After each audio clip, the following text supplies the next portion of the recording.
Good morning, good afternoon, good evening, or much depending on your location. Please join in the struggle to liberate our people from the contraption. Like and share videos. Today is Wednesday, Orie Market. I bring you news update. Stop this double standard. Release Kanu now. Bishop Mamza tells federal government. Now the Bishop of Yola Diocese, that's Catholic Bishop of Yola Diocese, and also the chairman of the Christian Association of Nigeria in Adamawa State, talking about the Right Reverend Dr. Stephen Dami Mamza.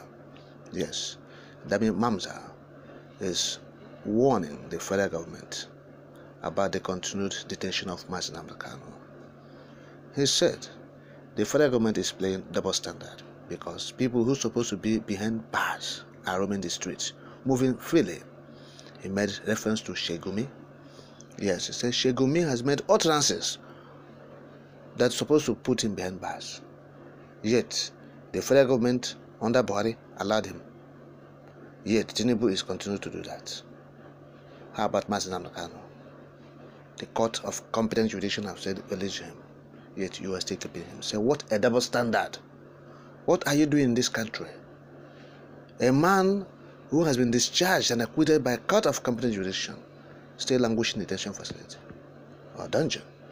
Whereas someone who is making obnoxious statements that are highly inflammable, that can, set the whole country ablaze, that man is being allowed to move freely, roaming with bandits, terrorists. His dirty dealings with these terrorists are known to government officials, yet nobody is talking about his arrest. Many Nigerians has been calling for his arrest. This Shegumi, since the time of the header. Yes, yet he was not arrested up until, this moment. He's still roaming the street, moving freely, talking anyhow. So the Catholic Bishop of Yola Diocese is frowning at this.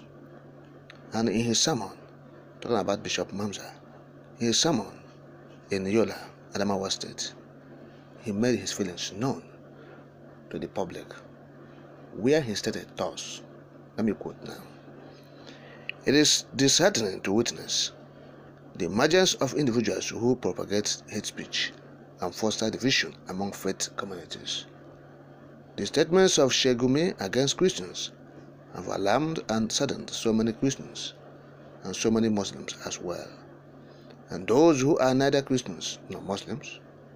Shegumi, despite his education and exposure, has shown that he is a religious bigot and an extremist that is prepared to bring division in Nigeria. It is important for Shegumi and his cohorts to know that the FCT is not exclusively the property of anybody, and the position of the minister should not be restricted to individuals from any specific religion or tribe. There is no part of this country that is exclusively made for a particular religion or tribe. FCT is not for Islam, FCT is not for Christianity, and FCT is not for the North, neither is it for the South. It is the federal capital for Nigeria. If the statements made by Gumi were made by someone else, the person would have been arrested long time ago, and the person would have been put to jail. The relationship between Gumi and bandits should be investigated, but nobody wants to talk about it. His sympathy towards the bandits, his relationship with the bandits needs to be investigated. What has Kanu done, for God's sake? Even if he has done something, he has never said anything worse than what Gumi said when it comes to division and polarization in this country. Kanu is still in prison. He is still under detention, and the courts have said he should be released. What is the government waiting for? He was arrested and detained, but nobody would think of going to arrest Gumi or invite him to the DSS or police headquarters to answer questions. Nobody would do that because some Nigerians are more Nigerians than others." End of quote. Yes, this Bishop Mamza ended his sermon with a call for the immediate release of the leader of the IPOB, Kanu. Yes, said this is double standard of the federal government. Of course, he has made his point clear. Mazi Kanu is from a particular tribe. Çhałłengè is from a particular tribe. And so they are not the same. As long as Nigeria is concerned, they are not the same. So there are people who are more Nigerians, like in rightly stated, and those who are from other sections. They are struggling to be a Nigerian. Yes. Another factor is this. Some people are protecting their own. They are known for that. They protect their own. They make sure that nothing happens to their own flock. Yes, and of course, they are people from their tribe. Now I talk about the Muslim. Yes, in Nigeria, they are protective, unlike their Christian counterparts. Of course, they always allow the law to hold its way. Now I talk about the people of the Southeast. The political Diabanis, they will always sell their people out. For what? For peanuts. Whereas those in the northern Nigeria, they will try to protect their own. No matter what you give them, they protect their own.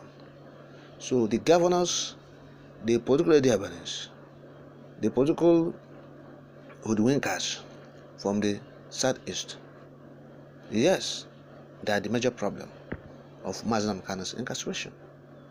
Yes. The political Ndojakbeliozu, they are the problem. That's why the federal government is treating the zone anyhow. Political hoodwinkers. So, this Bishop Hamza saying it, double standard, and we have seen the factors responsible for this double standards. That is the point. So that's why Ndebo should understand that they are not part of this contraption. Yes, they are not part of the contraption. When you are being treated as a lesser citizen, and others are worthy, first-class citizens, what are you still waiting for? Go your separate ways. Simple. So, but the continued incarceration of Mazi Kanu, we have said it. The Southeast governors, those ones who have been occupying the position before now, and the ones who are presently at the moment, yes, those who are occupying it now, they have onerous task and burden to release Mazi Kanu. Simple. Yes, the political Diabanis, we will continue to demand the release of Mazi Kanu. We will continue to demand ferociously for his release. From them, if anything untoward happened to Mazi Kanu, the first people that should be asked about it, they are the governors from the Southeast. Both those who have been there before now and the occupants now, those who are occupying the position now. What are they doing? That is the point. So that is it. We are not interested in Çhałłengè tearing Nigeria apart. Nigeria is in tatters already. What we are saying is the release of Mazi Kanu, the leader of the IPOB. That's our interest in this whole issue. Alright. So let Gumi tear it into pieces, the one that is remaining. Simple.